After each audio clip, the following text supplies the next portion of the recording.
Fidèles compagnons, peuple du Seigneur, bonjour, que Dieu nous bénisse.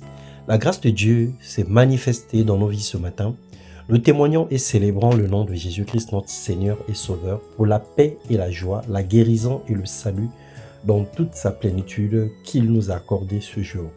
Bienvenue dans ce partage, nous parlons du témoignage ce matin. Jésus a dit un jour aux lépreux, va te montrer au sacrificateur. L'évangile selon Matthieu, le chapitre 8, nous relate cette histoire. Jésus étendit la main, le toucha et dit « Je le veux, sois pur ». Aussitôt, il fut purifié de sa lèpre.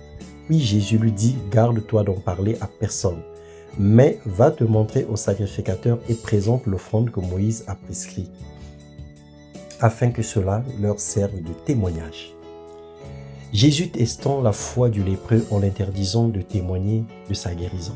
Mais la puissance du nom de Jésus-Christ et l'ampleur des bienfaits de l'Éternel dans la vie de ce lépreux lui a fait chanter un cantique nouveau.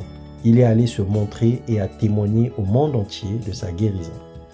Bien-aimés dans le Seigneur, nous avons passé 6 mois depuis le 1er janvier 2025. Nous sommes dans le 2e semestre de l'année 2025. Dieu s'est manifesté en nous, il nous a délivrés, il nous a sauvés, il nous a guéris de plusieurs maux. Il nous a fait passer d'une étape à une autre, il a ouvert les portes pour nous, il a donné pour certains des emplois, des enfants, des mariages, il a donné pour certains la guérison, la santé, la paix. Le Seigneur a fait tant de choses dans nos vies. En guise de reconnaissance, nous voulons poser des actes forts ce mois de juin. Témoignons des bienfaits de Dieu, faisons une offrande spéciale dans nos églises ou dans l'une des églises de nos choix, des aumônes auprès des pauvres, un geste de bienveillance auprès des malheureux, des veuves et des orphelins. Ne laisse pas ce message sans suite selon tes capacités. Mais avant tout, le premier sacrifice qu'on doit faire, c'est la repentance, le pardon. Offrir le pardon aux personnes qui t'ont fait du tort. Accepte de remettre la dette à certaines personnes qui ne peuvent pas nous rembourser ou qui ne peuvent pas te le rembourser. Repends-toi des vieilles habitudes. Si donc tu viens à l'autel présenter ton offrande, dis la parole de Dieu, et que là tu te souviennes que ton frère a une raison de t'en vouloir, laisse là ton offrande devant l'autel et va d'abord faire la paix avec ton frère, puis reviens et présente ton offrande. Matthieu 5, le verset 23. Bien-aimé dans le Seigneur, c'est un acte fort, c'est un acte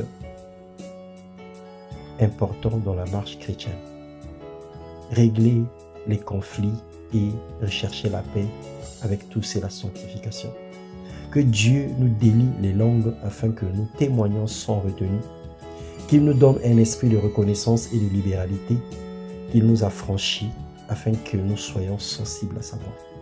Bien-aimés, soyez énormément bénis, que ce nouveau mois ou en ce nouveau mois, en cette nouvelle saison, que ça soit un temps de restauration, de reconstruction et de paix. Le Seigneur est fidèle, il agira dans nos vies.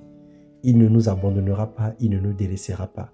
Alors fais le pas vers la gloire de Dieu, fais le pas vers la volonté du Seigneur, afin que ta vie puisse connaître un succès et une réussite. Dans le nom puissant de Jésus-Christ. Amen.